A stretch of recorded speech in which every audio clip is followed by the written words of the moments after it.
علی بھائی یہ بتا دیجیے گا کہ جنگ جمل، جنگ صفین اور جنگ نہرواں کے حوالے سے اہل سنت کی کتب کیا کہتے ہیں؟ نیز مولا علی علیہ السلام اور ان کے مخالفی دونوں ہی بیک وقت درست تھے، جبکہ آپ لوگ سیدنا مولا علی علیہ السلام کو خلیفہ بھی مانتے ہیں۔ جی علی الحمدللہ ہم ان کو خلیفہ راشد مانتے ہیں اور ان کے مخالفین کو خطا پر مانتے ہیں۔ البتہ اہل سنت میں دو رائے پائی جاتی ہیں۔ جو نارمل اہل سنت ہیں وہ تو کہتے ہیں کہ مخالفین کی غلطی اجتہادی ہے، اور چونکہ وہ مجتہد تھے ان کو ایک اجر ملے گا اس خطا کے اوپر۔ اور جو ذرا دلیر قسم کے لوگ ہیں اہل سنت کے ہاں، جن کو پتہ ہے کہ یہ معاملہ کچھ اور تھا، وہ کہتے ہیں جی کوئی اجتہادی غلطی نہیں ہے، وہ غلطی اگر اجتہادی ہے بھی تھی تب بھی عمار بن یاسر رضی اللہ تعالیٰ عنہ علیہ السلام کے شہادت کے بعد، ان کے قتل کے بعد، اس کے بعد تو کھل کے سامنے آ گیا کہ وہ بغاوت پر مبنی تھی، اس کے بعد تو غلطی سے رجوع کرنا چاہیے تھا۔ تو لیکن یہ طبقہ ذرا تھوڑا ہے، لیکن اس کے اوپر اتفاق ہے کہ غلطی سارے مانتے ہیں۔ بخاری اور مسلم دونوں میں حدیث موجود ہے، نبی علیہ السلام نے فرمایا کہ حاکم وقت اگر اجتہاد کرے اور اس کا اجتہاد صحیح ہو تو اسے اللہ تعالیٰ کی طرف سے 2 اجر ملیں گے، اور اگر اس نے اجتہاد غلط کیا تو 1 اجر اس کو ملے گا۔ یہ حدیث حاکم کے بارے میں تھی، یعنی مولا علی علیہ السلام اگر جنگ جمل صفین نہروان پہ معاذ اللہ غلطی پر ہوتے تو ان کو 1 اجر مل ہی جاتا، اور جو وہ اب درست ہیں الحمدللہ، اہل سنت اہل تشیع دونوں مانتے ہیں، اور بخاری مسلم میں درجنوں حدیث اس پر گواہ ہیں، تو ان کو 2 اجر ملیں گے۔ مخالفین کے اجر کی تو کہیں بات ہی نہیں ہے، یہ خام خواہ گھسیٹ کے مخالفین کو اس میں شامل کرنا۔ اس میں الفاظ تو پڑھیں بخاری مسلم کے کہ حاکم وقت اگر اجتہاد کرے، حاکم کی پوسٹ بڑی ہے نا، کہ وہ اگر یہ اجتہاد کرتا ہے کہ مجھے اب رٹ آف دی گورنمنٹ کو کوئی پارٹی چیلنج کر رہی ہے تو میں نے اب اس کے ساتھ کس طریقے سے بیہیو کرنا ہے، اور اس میں وہ پھر اگر قتال بھی ان کے خلاف کرتا ہے تو یہ اس کا ڈیسیژن ہے۔ جیسے سورۃ الحجرات میں ہے کہ اگر مسلمانوں کا کوئی گروہ باغی ہو جائے تو اس کے خلاف قتال کرو، یہاں تک کہ اسے یعنی مین سٹریم کے اندر لے آؤ۔ اس سورۃ الحجرات کی آیت کے تحت اہل سنت کی آپ تفسیر اٹھا کے دیکھ لیں تو وہ کہتے ہیں اس کی نمائندہ مثال سیدنا علی کی جنگیں ہیں، کیونکہ پہلے 3 خلفائے راشدین کی جنگیں جو ہیں وہ تو ان میں کوئی جنگ آپ کو مسلمانوں کے خلاف نہیں ملتی ہے۔ سیدنا علی کی جنگیں تینوں ہی مسلمانوں کے خلاف ہوئی ہیں، ان مسلمانوں کے جنہوں نے حاکم وقت کے خلاف بغاوت کی ہے۔ یہی وجہ ہے کہ سیدنا علی رضی اللہ تعالیٰ عنہ کی تمام جنگوں پہ آپ کو بخاری مسلم میں درجنوں احادیث مل جاتی ہیں۔ اور یہ میں نے جو واقعہ کربلا والا ریسرچ پیپر لکھا ہے 5B، جس میں 200 احادیث میں نے جمع کی ہیں، میں اکثر جس کا تعارف کرواتا ہوں، اس میں جنگ جمل صفین نہروان کے اوپر درجنوں احادیث بخاری مسلم سے موجود ہیں۔ ایک تو ایک بنیادی حدیث جو جامع ترمذی، سنن نبی داؤد اور سنن ابن ماجہ کے اندر موجود ہے کہ نبی علیہ السلام نے اپنی وفات سے کچھ عرصہ پہلے خطبہ دیا، بڑا بلیغ، اور صحابہ کرام کہتے ہیں ہر آنکھ اشک بار تھی، اور یوں لگ رہا تھا کہ آپ علیہ السلام کا یہ الوداعی خطاب ہے، اور لوگ جو ہے وہ رو رہے تھے۔ تو آپ علیہ السلام نے فرمایا کہ تم میں سے جو کوئی زندہ رہا عنقریب وہ بہت اختلاف دیکھے گا، تو ایسی صورتحال میں تم میری اور میرے خلفائے راشدین کی سنت کو لازم پکڑ لینا، علیکم بسنتی و سنت الخلفاء الراشدین المہدیین، اور اپنی دانتوں سے اس کو، جڑوں سے، اس کی داڑھوں سے مضبوطی سے پکڑ لینا، اور دین میں نئی نئی بدعات سے بچنا، ہر بدعت گمراہی ہے، اور سنن نسائی میں الفاظ ہیں کہ ہر گمراہی دوزخ میں لے جانے والی ہے۔ تو خلفائے راشدین کی سنت کو پکڑنا اور ان کے مخالفین کو اہل بدعت کہنا، یہ نبی علیہ السلام نے خود فرمایا۔ یہ بدعت کی جو بنیادی ڈیفینیشن جو ہے، یہ کل بدعۃ ضلالہ و کل ضلالۃ فی النار، یہ ہے ہی بیسیکلی خلفائے راشدین کے خلاف ہے۔ اسی کانٹیکسٹ میں ہم سیدنا عثمان غنی رضی اللہ تعالیٰ عنہ کے خلاف جو بغاوت کرنے والے ہیں ان کو بھی بدعتی شمار کرتے ہیں، اور سیدنا علی کے خلاف جو بغاوت کرنے والے ہیں ان کا یہ عمل بھی بدعت ہے۔ اور سیدنا علی کے حوالے سے تو درجنوں احادیث موجود ہیں، میں نے اس ریسرچ پیپر میں ڈالی ہیں۔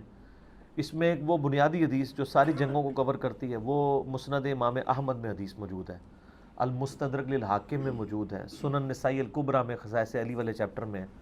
نبی علیہ السلام اپنی ایک بیوی کے گھر سے باہر نکلے، اور صحابہ کرام کہتے ہیں ہمارے ساتھ سیدنا ابوبکر عمر بھی موجود تھے اور باقی اصحاب بھی۔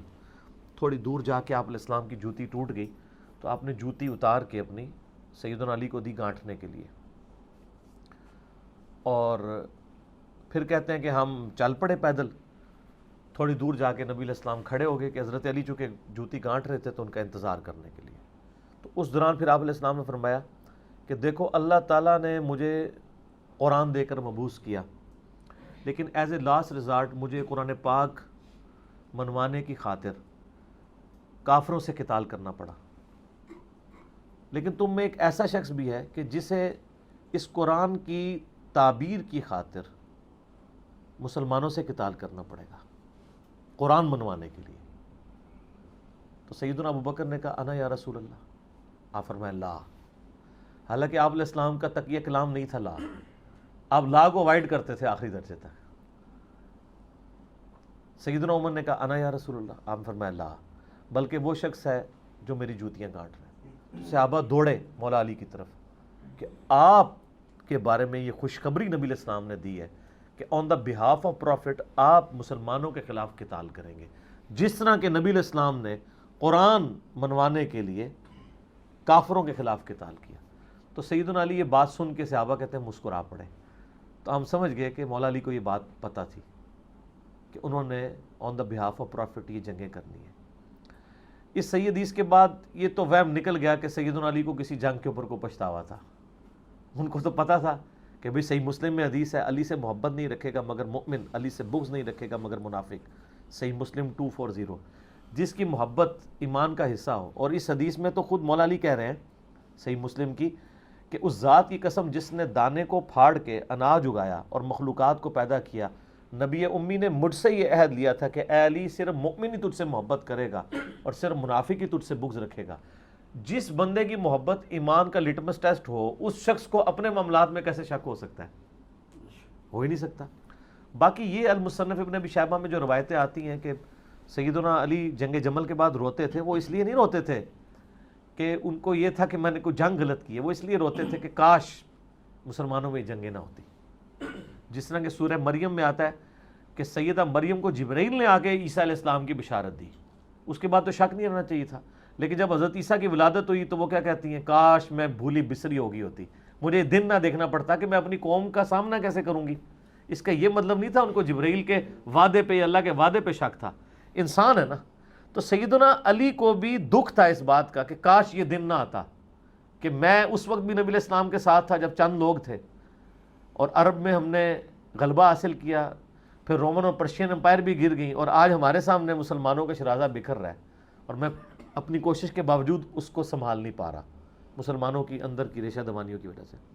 تو اس کی وجہ سے وہ غم کھایا کرتے تھے، گریا کیا کرتے تھے۔ تو یہ یعنی بنیادی حدیث ہے کہ آپ کو قرآن کی تعبیر کی خاطر جہاد کرنا پڑا مسلمانوں کے خلاف، اور وہ جنگ جمل، صفین، نہروان، تینوں ہمارے پاس موجود ہیں۔ المصنف ابن ابی شیبہ جو امام بخاری مسلم کے استاد ہیں، ان کی جو کتاب المصنف ابن ابی شیبہ ہے، آلموسٹ 38-39 ہزار احادیث کا مجموعہ ہے۔ اس کا آخری چیپٹر آپ پڑھ لیں، جنگ جمل، صفین، نہروان، تینوں کے اوپر علیحدہ چیپٹر ہیں کتاب الجمل میں، میں نے کئی دفعہ دکھائے ہیں، وہ آلموسٹ میجورٹی حدیثیں میں نے اپنے ریسرچ پیپر میں کور کی ہیں، وہ ساری آلموسٹ وہاں پہ موجود ہیں، اور کئی حدیثیں بخاری مسلم میں بھی ہیں۔ آپ جنگ جمل کے بارے میں جو سیدہ عائشہ اور سیدنا طلحہ اور زبیر رضی اللہ عنہم اجمعین کا جو معاملہ ہوا، وہ ڈیٹیل طلب ہے میرے، اس کے اوپر جنگ جمل کے اوپر کلپ لاکھوں لوگوں نے دیکھے ہیں، وہ آپ دیکھ سکتے ہیں۔ مسند احمد میں حدیث ہے، مجموع الزوائد میں ہے، المستدرک الحاکم میں، اور کئی کتابوں میں، کہ نبی علیہ السلام نے فرمایا میری اس بیوی کا کیا حال ہوگا جس پہ حوض کے کتے بھونکیں گے۔ حدیث حوض پہ میرا کلپ لاکھوں لوگوں نے دیکھا، آپ یوٹیوب پہ دیکھ لیں۔ سیدہ عائشہ جب نکلی جنگ جمل کے لیے، اس وقت تو جنگ کا ارادہ نہیں تھا، بعد میں معاملات بگڑ گئے، تو حوض نامی جگہ پہ جب پڑاؤ کیا، وہاں پہ کتے بھونکے، تو انہوں نے کہا میں تو اب آگے نہیں جاؤں گی، میں نے تو نبی علیہ السلام سے سنا تھا کہ میری ایک بیوی کے ساتھ ہی معاملہ ہوگا۔ تو حضرت زبیر نے کہا کہ نہیں اماں آپ آگے چلیں، آپ کی وجہ سے شاید کوئی صلح ہو جائے۔ صلح کیا ہونی تھی، پھر وہ لڑائی والا معاملہ ہی ہوا۔ سیدنا علی کی شفقت کی وجہ سے حضرت عائشہ کی بھی جان بخشی ہوئی، انہوں نے بڑی عزت کے ساتھ ان کو واپس ان کے بھائی محمد بن ابی بکر کے ساتھ بھیج دیا۔ اب بھائی ان کا محمد بن ابی بکر حضرت علی کے ساتھ تھا، کیونکہ اس کی پرورش ساری حضرت علی نے کی تھی۔ حضرت بکر صدیق کی جو ایک بیوی تھی نا، اسما بنت امیس، حضرت ابوبکر کی وفات کے بعد ان سے نکاح کر لیا تھا مولا علی نے، اور اسی سے محمد بن ابی بکر تھا. محمد بن ابی بکر کی اس وقت عمر آلموسٹ ہوگی کوئی 5-6 سال.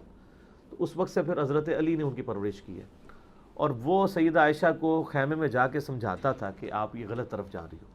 بعد میں حضرت عائشہ روتی تھی، صحیح بخاری میں آتا ہے، اور کہتی تھی مجھے میری سوکنوں کے ساتھ دفن کرنا، میں نہیں چاہتی کہ نبی علیہ السلام، ابو بکر، عمر کی وجہ سے لوگ میری تعریف کریں.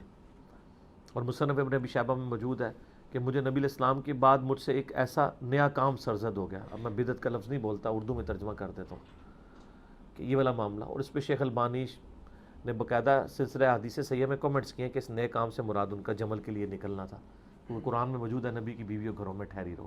تو ان کو اس بات کا غم تھا کہ مجھ سے یہ غلط کام ہوا ہے. اور یہ یعنی جنگ جمل کے حوالے سے واضح حدیث موجود. پھر عمار بن یاسر والی حدیث تو بخاری مسلم دونوں میں ہے کہ سیدنا عمار بن یاسر کو نبی علیہ السلام دیکھا غزوہ خندق کے موقع کے اوپر یا مسجد نبی کی تعمیر کے دوران. باقی لوگوں نے ایک ایک پتھر اٹھایا ہوا ہے اور انہوں نے 2 بھاری پتھر اٹھائے ہوئے ہیں، یعنی اتنے وہ دین کے لیے جذبہ کرنے والے تھے. تو نبی علیہ السلام نے ان کی مبارک داڑھی سے مٹی جھاڑی اپنے ہاتھوں سے، اور پھر کہا واہ عمار، عمار افسوس ابن سمیہ، تجھے ایک باغی جماعت قتل کرے گی، تو انہیں اللہ اور جنت کی طرف بلائے گا، وہ جماعت تجھے دوزخ کی طرف بلائے گی. یہ الفاظ اتنے سخت ہیں کہ زبیر لزئی رحمہ اللہ تعالیٰ مجھے خود کہتے تھے علی بھائی میں کانپ جاتا ہوں جب یہ الفاظ پڑھتا ہوں کہ میں اس کی تفسیر کیا کروں کہ وہ جماعت تجھے دوزخ کی طرف بلا رہی ہوگی. تو اس پہ تو اتفاق ہے کہ وہ جماعت کون سی ہے. ٹھیک ہے. اگلے دن میں وہ بریلویوں کے ایک ناسبی مولوی کو سن رہا تھا، تو وہ اس کو کمپیئر کر رہا تھا حضرت زبیر کے ساتھ کہ حضرت زبیر، جب آپ کو پتہ نا سلسلہ حدیث صحیحہ میں شیخ البانی میں ساری روایتیں بھی جمع کی ہیں حاکم کے ریفرنس سے، کہ جب حضرت زبیر جنگ جمل کے لیے آئے نا تو حضرت حسن ابن علی نے بتایا کہ آگے حضرت زبیر آپ کے پھوپھی زاد آپ سے بڑا لاڈ کرتے تھے آج تلوار اٹھا کے. تو حضرت علی نے ان کو پھر باہر نکل کے کہا کہ زبیر یاد ہے کہ نبی علیہ السلام نے تم سے ایک دن فرمایا تھا جب تم مجھ سے بڑا پیار کر رہے تھے کہ ایک دن تم علی کے خلاف تلوار اٹھاؤ گے تم ظالم ہو گے. تو ان کو وہ حدیث یاد آ گئی تو وہ فوراً پلٹ گئے جنگ چھوڑ کے. تو یہ ہو سکتا ہے بھول جائے. قرآن میں آتا ہے کہ حضرت یوسف علیہ السلام نے جو 2 قیدی تھے، ایک قیدی کو جب آزادی ہونے لگی جس کی بشارت حضرت یوسف نے دی تھی اور کہا تھا اپنے بادشاہ سے میرا ذکر کرنا، یہ تو کبھی بھولنا ہی نہیں چاہیے تھا اس کو تو 9 سال وہ بھول آ رہا. تو حضرت زبیر بھی بھول گئے تو کوئی ایسا مسئلہ نہیں. اگر کوئی اس حدیث پہ اعتراض کرتا ہے تو قرآن میں تو اس سے بھی بڑا واقعہ ہے، تو اس کا بھی آپ مذاق اڑائیں گے. یہ ہو سکتا ہے شیطان جب بھلا دے تو وہ حضرت علی کے فوجی نے جا کے قتل کر دیا. جب حضرت علی کو خبر پہنچی تو انہوں نے کہا کہ میں زبیر کے قاتل کو جہنم کی بشارت دیتا ہوں، کیونکہ نبی علیہ السلام نے فرمایا تھا کہ زبیر کا قاتل دوزخ میں ہے. تو وہ شخص پھر کہنے لگا ہم آپ کی خاطر، ان کا میں نے تمہیں بھیجا تھا اسی لیے اطاعت امیر کا حکم ہے. تو وہ پھر خارجیوں میں شامل ہو گیا. تو ناسبی مولوی جو ہے نا وہ بریلویوں کا، وہ کہتا ہے کہ جی اس بنیاد پہ پھر آپ حضرت علی کی پارٹی کو بھی پھر دوست کی پارٹی کہیں، کیونکہ حضرت علی نے خود ہی کہا ہے کہ زبیر کا قاتل جو ہے وہ دوست کی ہے.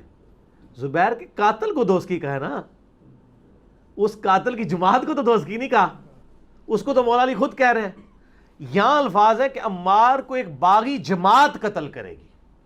اس پوری پارٹی کو جو مولا علی کے خلاف کھڑی ہے باغی جماعت دوزخ کی طرف لانے والی کا. تو آپ دیکھیں چھوٹے چھوٹے فرق کے ساتھ یہ منطق لڑا کے کس طرح اینالوجی سیم بنانے کی کوشش کرتے ہیں. ٹھیک ہے. تو یہ کیا سمجھتے ہیں لوگ گھاس کھاتے ہیں؟ ہمیں نہیں پتا کہ آپ 2 بالکل ڈیفرنٹ چیزوں کو ایک بنا کے پیش کر رہے ہیں. تو یہ کلپ میں نے حالیہ دنوں میں دیکھا تو وہ ایک ٹی وی چینل پہ، ایک انگلینڈ سے ٹی وی چینل چلتا ہے، تو وہ ناسبی بیٹھ کے تو اس طرح کی باتیں کر رہا تھا. تو جاہل آدمی مطلب پتہ ہی نہیں ہے کہ 2 چیزوں ڈیفرنٹ چیزوں کو آپ ایک طرف ایک انڈیویجول ہے ایک طرف پوری جماعت کو کہا رہے. حالانکہ وہاں بھی ایک انڈیویجول بھی تھا، مسند احمد میں موجود ہے، ابو الغادیہ نام کا بندہ ہے، صحابی ہے، اور عام صحابی نہیں ہے، صلح حدیبیہ کا صحابی ہے. اور مسلم شریف میں حدیث ہے کہ جو لوگ جنہوں نے بیعت رضوان میں میرے ہاتھ پہ بیعت کیا ان کو دوزخ کی آگ نہیں چھوئے گی. یہ حدیث مسلم شریف میں ہے، ابو داؤد میں بھی ہے، صحیح مسلم میں بھی موجود ہے. ابو الغادیہ جو ہے وہ اصحاب شجرہ میں سے ہے. لیکن اس حدیث کے تحت دوسری طرف مسند احمد میں وہ خود ہی ابو الغادیہ کا چیپٹر آپ نکال لیں، ابو الغادیہ پوری زندگی روتے تھے کہ مجھ سے عمار ابن یاسر کا قتل ہو گیا، ٹھیک ہے، اور وہ کہتے تھے کہ نبی علیہ السلام نے تو فرمایا تھا عمار کا قاتل اور مال لوٹنے والا دوزخ میں ہے، وہ روتے تھے۔ اچھا اب جو ناسبی ہیں نا وہ کہتے ہیں کہ نہیں، عمار کا قاتل اور مال لوٹنے والا دوزخ میں ہے، تو ابو الغادیہ جو ہے نا چونکہ اس کو فضیلت حاصل ہو چکی ہے اصحاب شجرہ کی، لہذا اس پہ یہ فٹ نہیں ہوگا۔ اچھا حالانکہ خاص دلیل سے عام ختم ہوتی ہے، عام دلیل سے خاص چیز نہیں ختم ہوتی، وہ عام دلیل ہے، یہ خاص ہے، ٹھیک ہو گیا، یہ خاص چیز جو ہے اس کو عام دلیل سے ختم کر رہے ہیں۔ ویسے دوسری جگہ جو ہے نا ان کو جب کہنا وَإِذَا قُرِئَ الْقُرْآنُ فَاسْتَمِعُوا لَهُ، تو کہتے ہیں یہ تو عام ہے، خاص یہ ہے لا صلاۃ لمن لم یقرأ بفاتحۃ الکتاب، تو کہتے ہیں اس سے وہ عام ختم ہوتا ہے۔ ادھر انہوں نے اپنے قانون ہی الٹ کر دیا ہے، عام چیز سے خاص ختم کر دیا ہے۔ ایون ابن حجر اسقلانی نے بھی کیا، شیخ البانی رحمہ اللہ جو محدث اعظم سعودیہ تھے، پھر سعودیہ سے بھی چلے گئے۔ محدث اعظم سعودیہ اس لیے کہا جاتا ہے کہ سعودیہ کا مفتی اعظم بن باز کہتا ہے کہ میں نے نیلی چھتری کے نیچے اس سے بڑا حدیث کا کوئی عالم نہیں دیکھا۔ اس وقت مدینہ یونیورسٹی میں، ام القریٰ یونیورسٹی مکے کے اندر سارے استاد جتنے ہیں وہ سارے شاگرد ہیں شیخ البانی کے۔ تو شیخ البانی رحمہ اللہ نے پھر ابن حجر اسقلانی کے اوپر گرفت کیا ہے، انہوں نے کہا کہ یہ بہت غلط اجتہاد آپ نے کیا ہے۔ جب نبی علیہ السلام اس کو کہہ رہے ہیں کہ مار کا قاتل اور مال لوٹنے والا دوزخ میں ہے، تو اب اصحاب شجرہ والی جو فضیلت ہے اس سے وہ باہر نکل گیا، کیونکہ یہ اسپیسیفائی ہو گیا نا، یہ خاص دلیل ہو گئی۔